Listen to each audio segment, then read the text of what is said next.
Beatmaker, and welcome to Lounge Ronin. All things, everything. If you are new to the channel, please make sure to hit that like button and subscribe and ring that notification bell.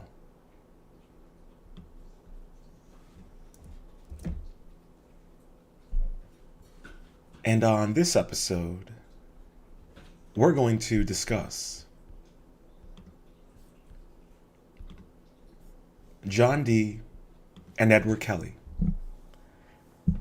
the language of the angels.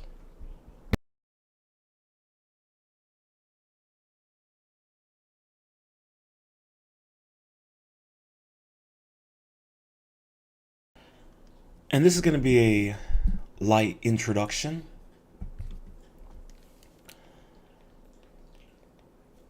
And so we're going to get right into it.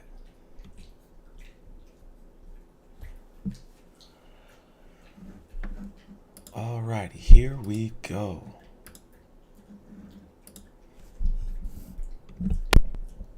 Okay. So, this article was updated June 8th, 2019 by Brian Hill.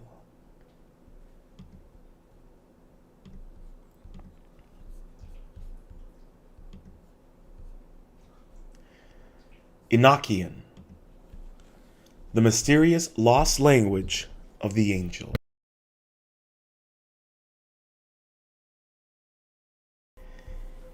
Enochian is a mysterious language that the 16th century occultists John Dee and Edward Kelley recorded in their private journals. They claim this celestial speech allowed magicians and occultists to communicate with angelic realms. In the year 1581, occultists John Dee and Edward Kelley claimed to have received communications from angels, who provided them with the foundations of a language with which to communicate with the other side. This angelic language contained its own alphabet, grammar, and syntax, which they wrote down in journals. The new language was called Enochian and comes from John Dee's assertion that the biblical patriarch Enoch had been the last human to know this knowledge.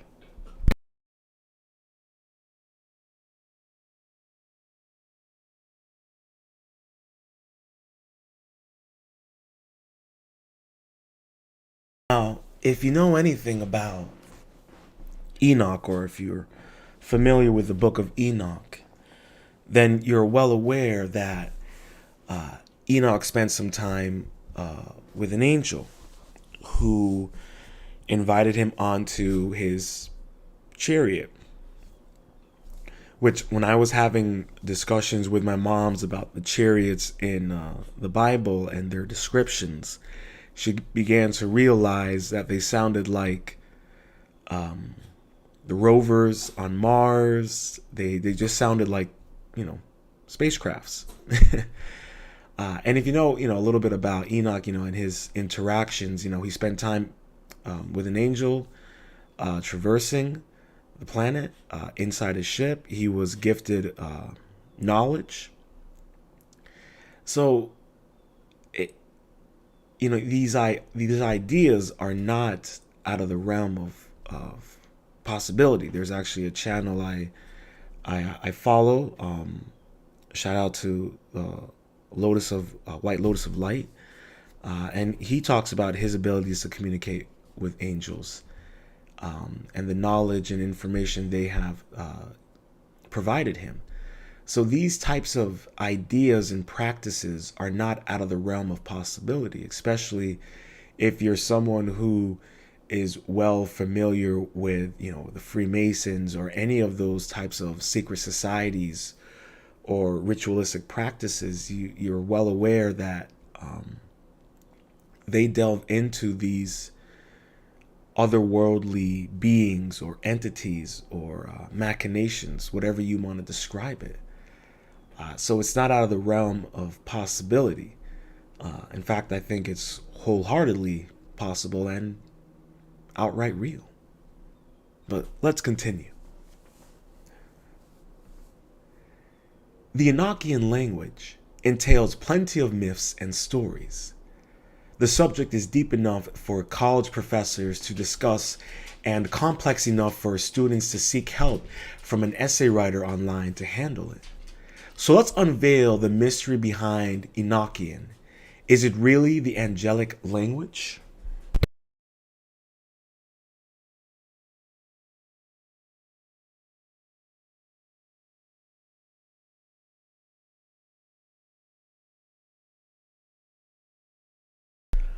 John Dee, the influential occultist. Dr. John Dee, 1527 to 1609, was an occultist, mathematician, astronomer, and astrologer who lived in Mortlake, West London, for most of his life.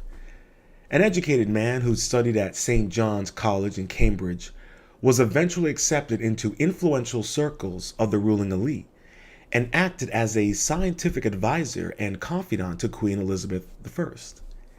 He is associated with coining the phrase British Empire. During the early part of his life, Dee had little interest in the supernatural. Later on, he became disillusioned with science and began experimenting with magic and occult.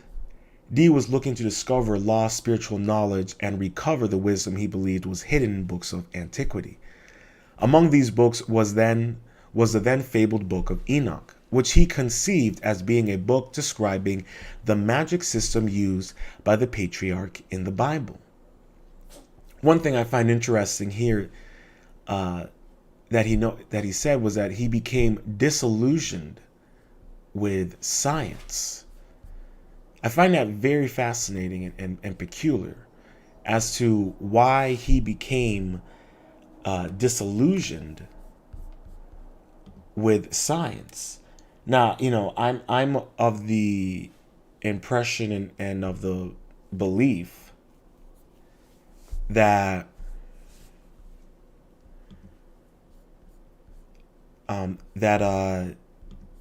it is entirely possible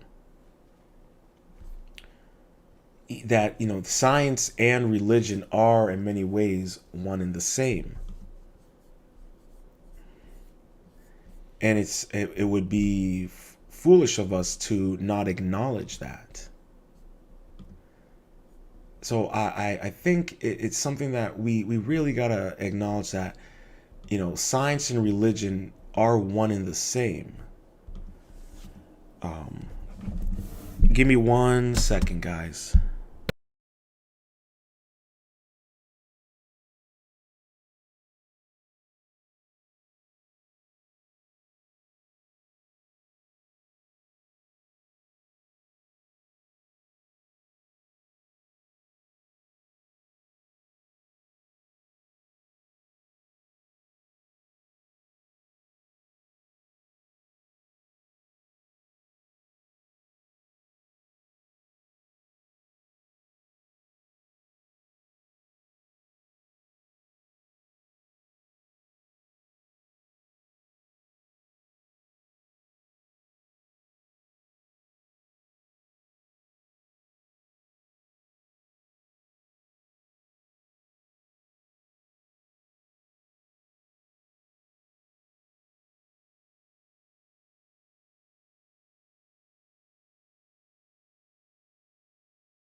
Alrighty, I'm back. I apologize. Looks like my Rumble stream didn't go out.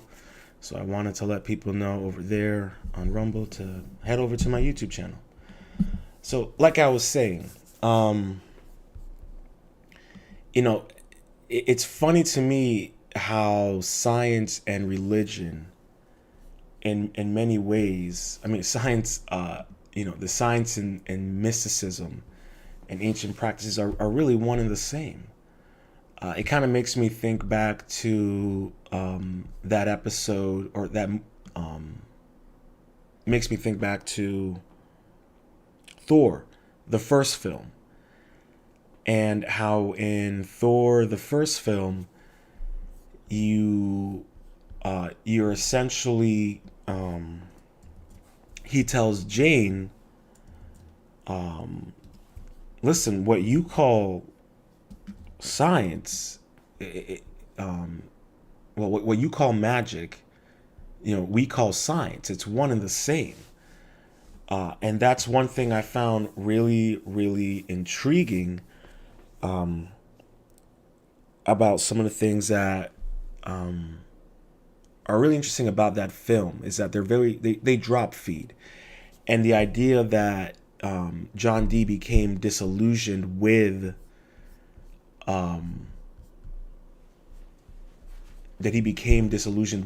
science should give you an indication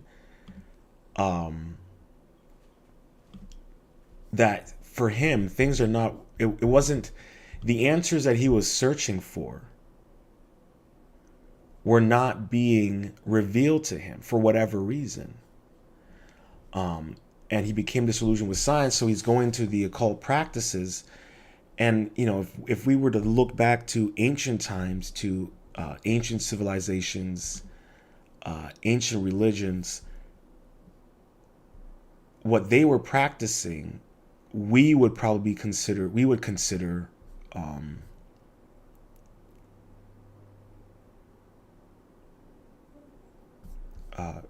magic.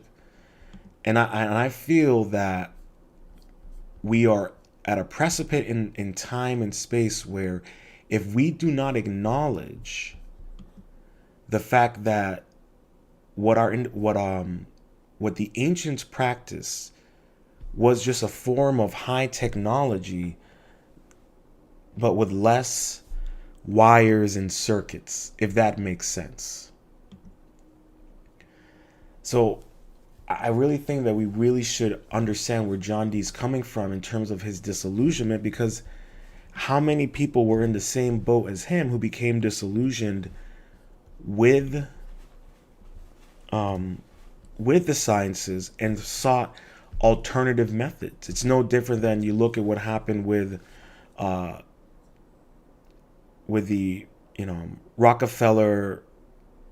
Rockefellerification of our medicine, and pretty much destroying and discrediting homeopathic medicines and practices.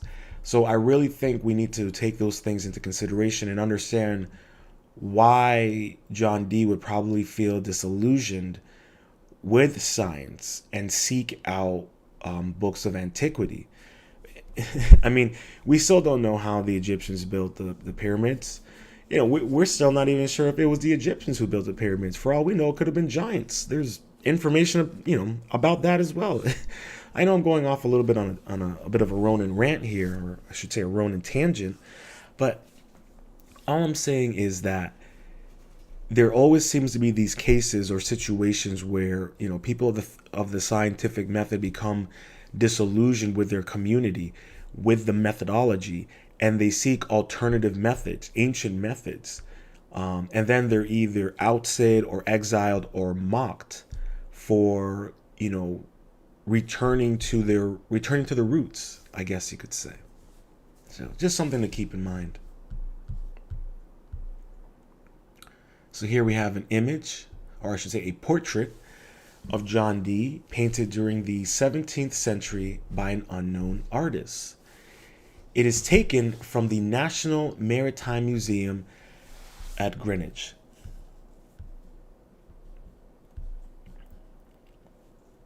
Enochian, language of the angels. The term Enochian comes from the biblical figure Enoch, who was a source of hidden mystical knowledge and was taken up to heaven. According to Genesis 5:24, he walked with God, and Hebrews 11:5 states that he was taken from his life so that he did not experience death. From 1581 to 1585, Dee began performing a long series of magical events. In 1581, at the age of 54, Dee wrote in his personal journal that God had sent good angels to communicate directly with mankind.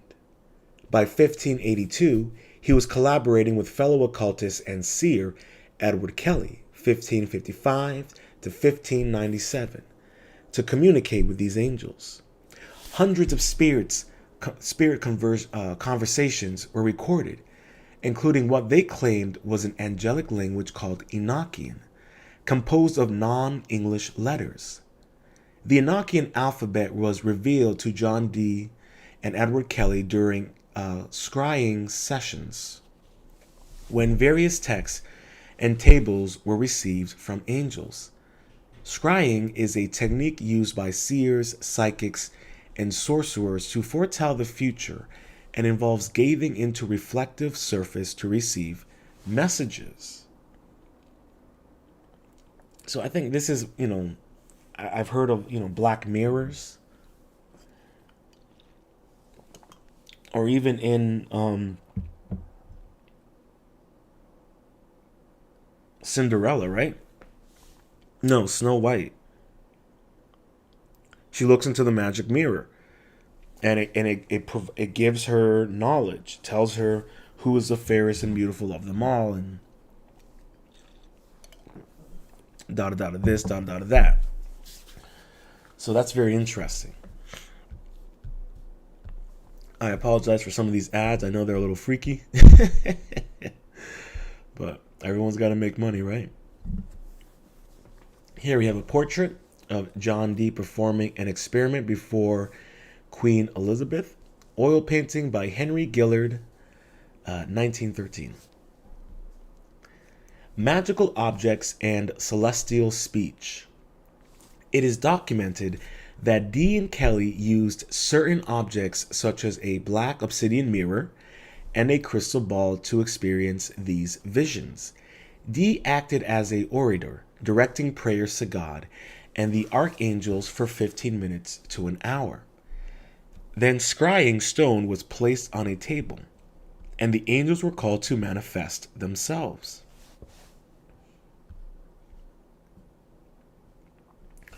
Dee and Kelley would watch the stone and record everything they saw and heard.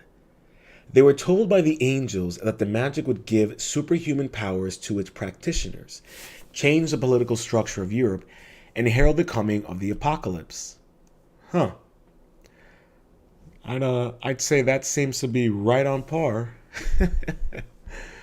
Dee believed that what he was doing would be benefit to posterity and documented the information into a series of manuscripts and workbooks.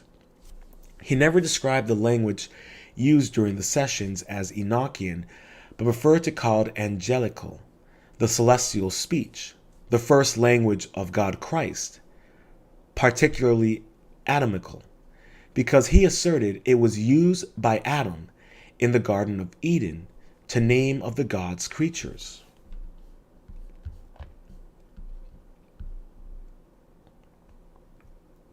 And here we have the obsidian mirror. John Dee's obsidian mirror used for scrying sessions. It's in the British Museum.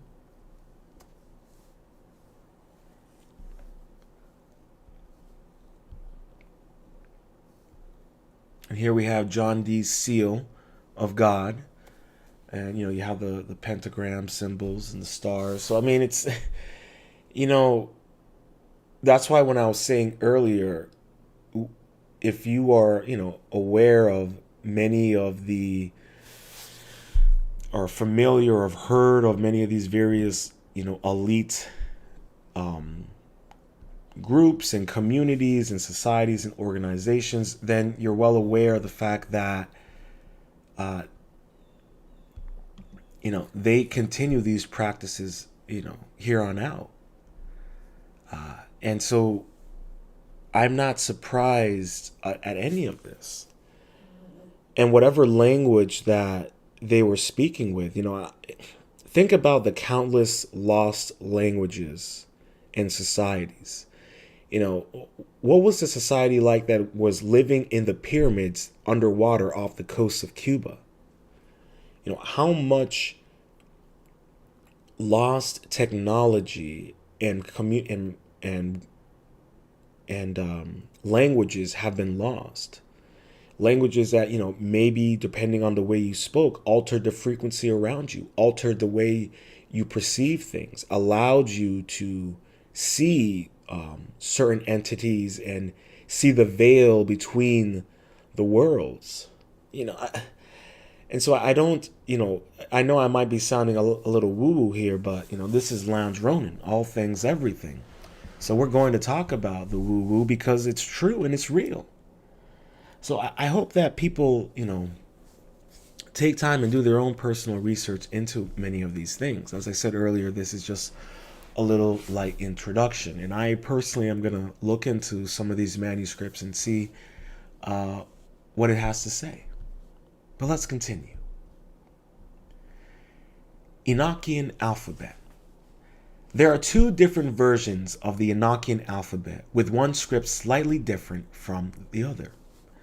The first version is found in Dee's manuscript, the first 5 books of the Mysteries, and the second, and generally more accepted version, is Liber Logath, the letter being Kelley's original drawings. The script is written from right to left and may include accents.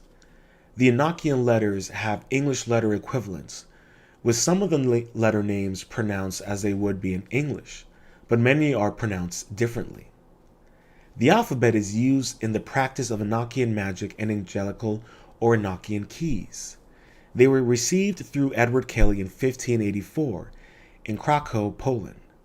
That year he wrote into his diaries a series of 19 magical incantations.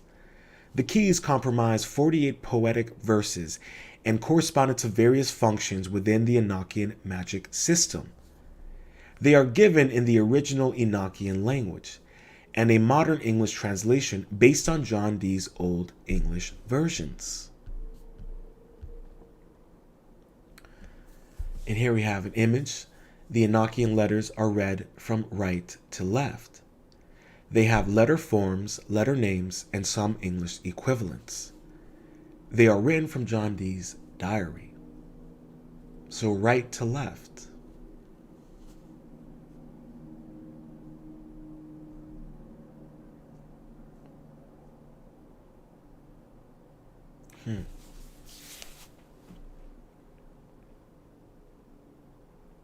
I'm just taking in the letters, just observing them for a little bit.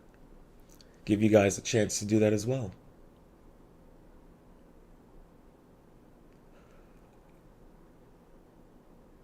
And while you're at it, make sure to hit that like button, subscribe, share, and leave a comment with your thoughts.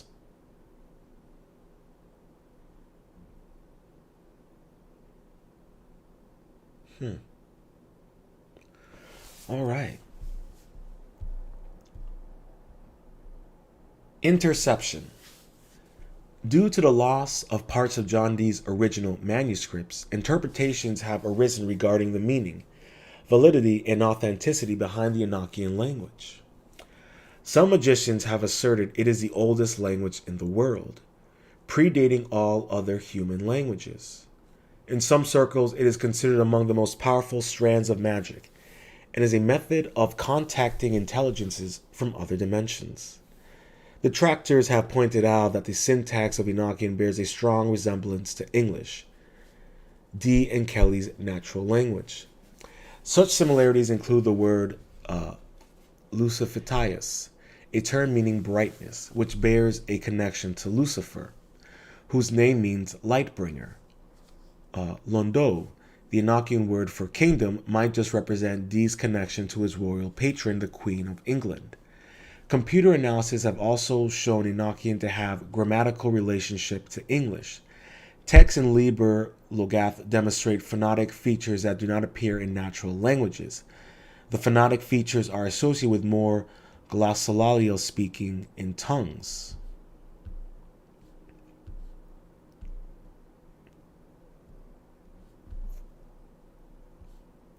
Well, if I were to play devil's advocate, hold on, guys.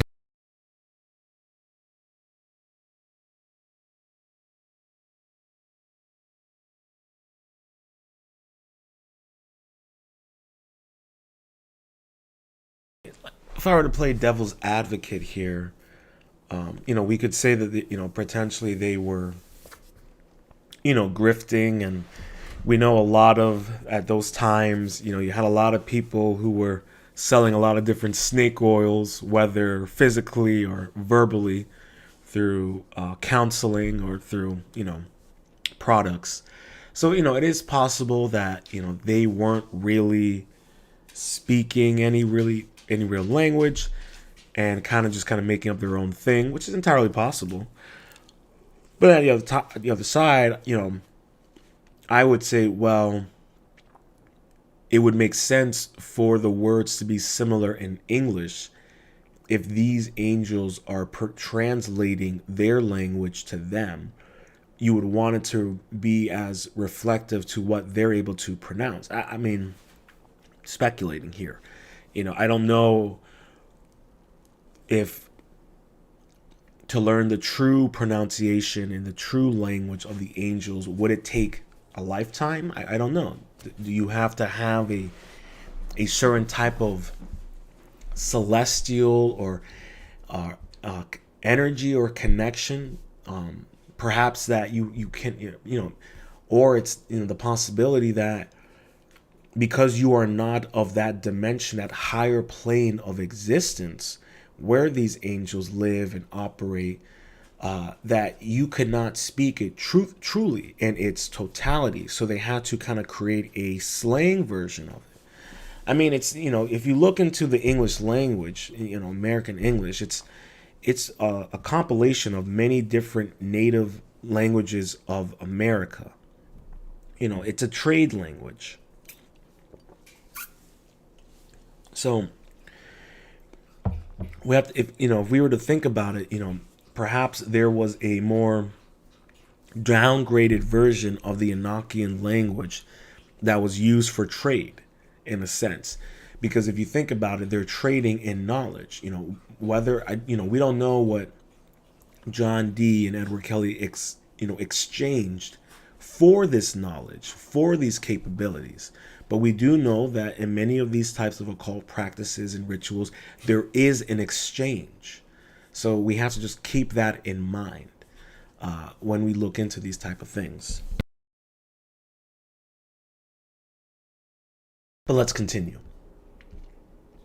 Here we have a portrait of necromancy, the art of conjuring the dead and communicating with them, an image of John Dee and Edward Kelley from Astrology, 1806, by Ebenezer Sibley. Modern occultists have found it difficult to reconstruct the Enochian system, although progress has been made by studying the original manuscripts found in Sir Hans Sloane's collection. From these studies, various groups and authors have created a functional system of magic. The Enochian language was picked up and popularized by occultists such as Hermetic Order of the Golden Dawn, Aleister Crowley, Israel Redegard, I don't know that one, Anton LaVey, founder of the Church of Satan. Hold on, wait a minute. Many scientists have included Enochian keys in their rituals, some adopting the language for use. The Enochian language was also studied by U.S. rocket scientist Jack Parson of the O20. In 1994, the Enochian letters were used as glyphs to operate the Archangel in the film Stargate. A bit on the nose, guys, don't you think? 1 year before the U.S. remote viewing program Stargate was made public. Come on now. They're telling on themselves. Guys, come on now. Like, if we're going to talk about Stargates, let's talk about the Stargate in Iraq. Let's have that conversation. Another aspect of modern Enochian magic is Enochian chess. It is both a game and a divination tool derived from the original tablets of John Dee. It is a complex system that requires a strong foundation in the study of the Cabal, geomancy, tarot, alchemy, and astrology. Many of the original items used by John Dee and Kelley can be found in the British Museum in London, England. Finney.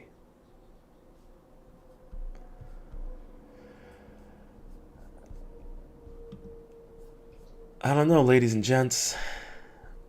I'm under the suspicion that, like I said, there's more to it than meets the eye. And like I said, I highly recommend everyone out there, take time and do your own research into this. And like I was saying,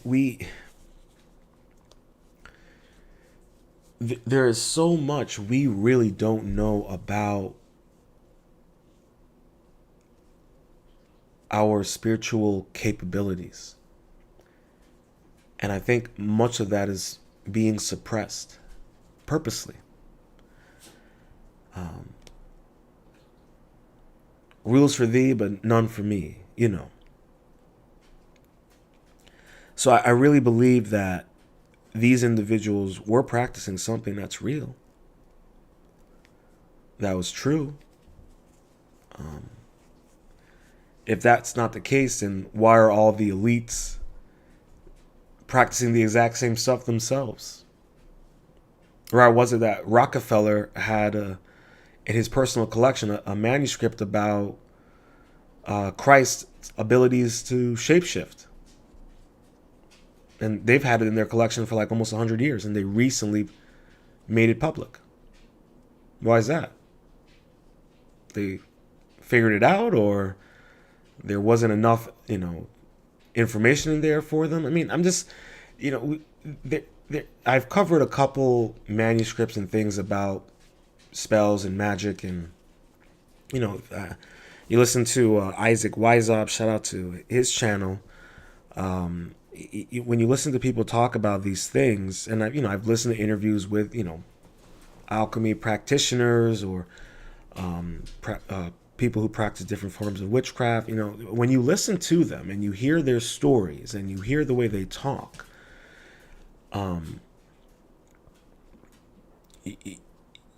you can tell that there's no bullshit. Because for someone like me, my bullshit meter is mostly on point. And when I hear these things, but then I also look at consistencies in the information that they say. And then I also look at references into actual anecdotal evidence or data or whatever. And you start putting things together. And you start realizing that there is truth to their words that they're speaking. And the question then remains is like, how far are you willing to go to know the truth of that? And some people, out of sight, out of mind. Other people, ignorance is bliss. And others like me want to go balls deep. So for everyone out there, I highly recommend, you just take some time and reflect on, what you listen to today. And then, if it's something that you're interested in, do a little bit of a deep dive yourself, or, check out channels like Isaac Weishaupt or the White Lotus of Light. There are people out there, good people who talk about these things, who actually engage in practicing these mythologies. And they're good people, and they mean well, and they want to steer us away from the evil side of such practices that seems to be the culmination of many of the horrors and trials and tribulations we seem to experience on a daily basis on this planet. The manufacturing of consent for many of these horrible atrocities, in which that energy is used to fuel agendas, power, subterfuge, corruption, and complicity. Stand up for your individuality. Maintain your emotional balance. Stay true to yourself. Don't give in to the hive mind. And don't allow the corruption to take hold of you. I hope you enjoyed this episode of Lounge Ronin. All things, everything. If you've made it this far and you've liked what you heard, please make sure to hit that like button and share. Subscribe and ring that notification bell. And leave a comment with your thoughts below and sprinkle in a little bit of constructive criticism, as that will help me and the channel grow. And until next time, stay positive, stay focused, stay true, and much love.